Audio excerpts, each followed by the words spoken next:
Sziasztok, Pallagi Eszter vagyok, Body Sex Coach, nőket tanítok arra, hogy hogyan legyen orgazmusuk, és most arról a témáról szeretnék beszélni, ami fölmerül, amikor beszélgetünk, hogy sok nőnek alkoholra van szüksége ahhoz, hogy belemenjen a szexbe, és véletlenül sem prédikálni akarok, mindenki azt fogyaszt, amit akar, azt csinálja, amit akar, én is, szóval semmit ne vegyél magadra, ami nem rád vonatkozik. Inkább csak most arra az aspektusról szeretnék beszélni, amikor ahhoz, hogy elengedjük magunkat, ahhoz, hogy hajlandóak legyünk rá, ahhoz valami tudatmódosítóra van szükség.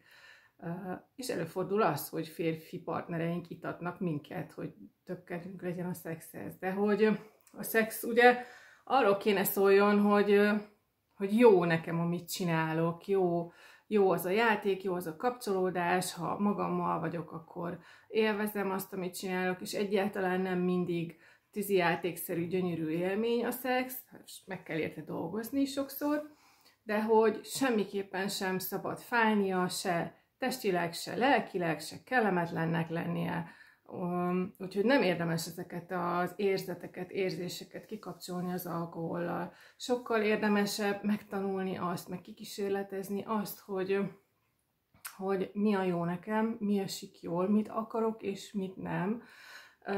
Sokkal érdemesebb tudatában lenni a döntéseinknek, hogy igen mondok valamire és nemet mondok valamire. Sokkal érdemesebb egyszerűen nemet mondani arra a szexre a másik emberrel, mert hogy ezzel erőszakot teszünk magunkon. Tehát lehet, hogy a másik nem is akar rosszat nekünk, de hogy a mi testünk ezt úgy érzékeli, mint egy erőszak, hiába kapcsoljuk ki a tudatunkat az alkohollal, és ezt saját magunkon követjük el. Szóval arra biztatlak titeket, hogy azt keressétek, ami nektek jó.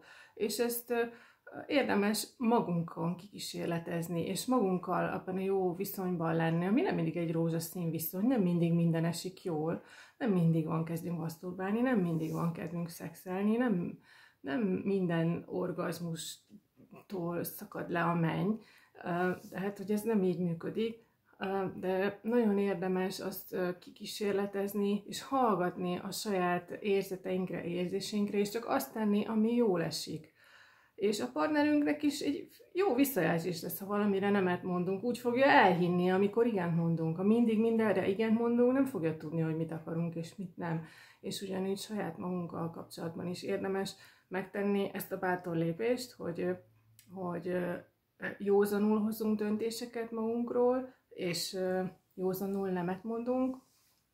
És a body sex úgy mondja, hogy a body sexben a gyönyör, a beállás, vagy a gyönyör, a high, angolul így mondja. Szóval, hogy a gyönyör az, ami a tudatmódosítás, és hogy éppen ezért mondjuk a body sex workshopon nem is vett részt senki, aki alkoholt vagy egy más tudatmódosító szert használ, mert hogy itt arra fókuszálunk, hogy a gyönyört érezzük.